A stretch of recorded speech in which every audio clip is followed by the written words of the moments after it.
Good morning mga kabaslan. So dito po tayo ngayon sa Lopez, Quezon. So new property na naman po tayo. Ano po? So ito pong property natin mga kabaslan. Ito po yung Barangay Road. Cemented po yan. Ito po siya. Ano po? So dito po yung property. Ano po? So meron po itong distance ng konti sa property ay sa kalsada.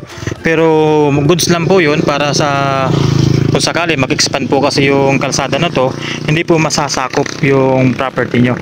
Hindi mababawasan siya. So andyan po kasi yung may muhon dito. So ibig sabihin meron siyang almost nasa mga 5 meters o ganun lang po siya, estimated 5 meters na layo dito sa cemented road na to. Yan. So ito po ay 1 hectare lang to mga kabesland. Yan. So namang naghahanap ng mga small cut na property, napakaganda po nito. So ito po ay sa Lopez. So kung halimbawa kayo po ay manggagaling sa Manila, gusto niyo makita itong property na to, magdadrive lang po kayo ng mga 6 hours. Then from town proper naman po hanggang dito sa property na to, mga 20-25 minutes drive yan. Then ito na po yun, dito na kayo sa property. So ito po yung pinaka-itsura ng property. So ito po elevated po itong kinatatayuan ko dun sa cemented Barangay Road. So kahit dito po kayo magbahay kasi paano naman po dito, medyo pantay naman dito. So pwede din po. Ang maganda lang doon, hindi po siya binababahain kasi elevated na nga po ito. So yan o, makita po ninyo halos may mga saging. Then pagdating naman sa kuryente po, naroon po yung kuryente niya. Yan. So pwede kayo dyan mag-connect. Hanggang doon pa po ito sa dulo, mga kabeslan, sa mga puno ng saging na yon. Yan. Then ito po, halos pantayan naman po yan dito sa part na kinakatatayan namin. Then pagdating po dito, itong mga damo na to, ito po ay medyo palubog, Ito po, pero mababaw lang naman siya. Ito siya. Palubog po siya. So dati po kasi ito po kasi may mga tubig po siya, Ito part na to. So kung halimbawa gusto po ninyo maglagay po dito ng fish pond, so pwede kasi may mga tubig po yan dyan, Yan. So ngayon nga po mayroong mga gabi na tanim, So ang gabi po kasi talagang magandang alagaan yan sa may mga tubig. Yan. Napakaganda po nito, pwede nyo gawing fish pond, Then yun ang part na yon, pangat na naman siya. Ito po siya, Tapos pantay na naman hanggang sa yun. Mga saging na po yan. May kawayan din po dito. So sa nyug po dito, ilan lang po yung nyug dito, mga kabesland. Halos siguro dito, estimated po nila dito is mga 20 plus na nyug, na yung iba po ay matataas na, ganon. Yan.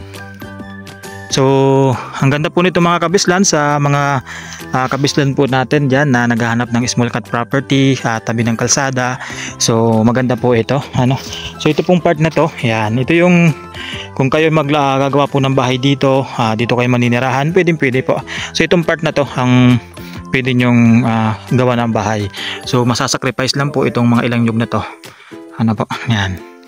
So ganda po dito.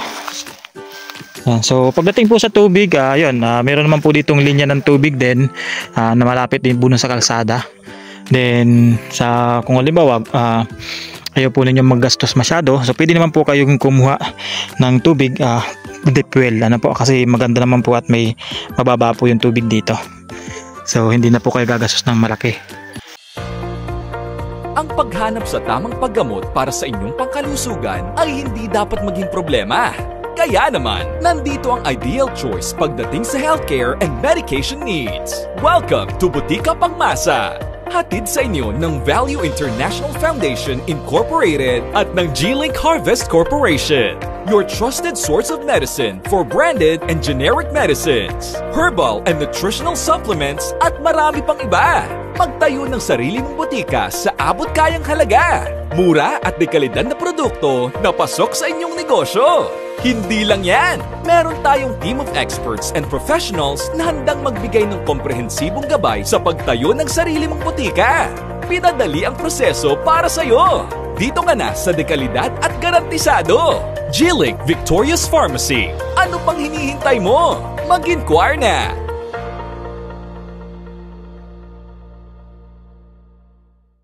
Yan. Yan po sakop pa po yan hanggang doon po sa mga nyug na yon.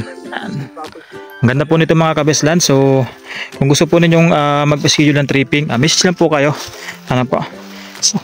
Sa ating YouTube channel, pwede kayo mag-message doon. Then sa ating WhatsApp and Viber. Then Facebook account ko po, yan, message din po kayo doon para mas madali po ninyo ako makontak. Yan. Ganda po nito. Dito po sa cemented road na to.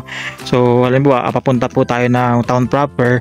So mga 80% po yung cemented road, 20% po yung slightly lang naman na rough road. Ano po? So tapos yun, inaayos na rin naman po ngayon yung kalsada. Ano po?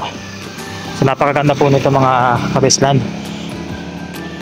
So ito po siya, So meron po kayong mga questions at mga information pa na gusto po niyo malaman dito sa property na to. So message lang po kayo. So pagdating naman sa papers, titulado naman po itong papel na to. So wala pong problema. Naka-SPA na din po yan. Ano po? So hindi na po tayo mahihirapan sa process. Yan. Ang ganda po nito. So hanggang dito na lang tayo mga kabesland.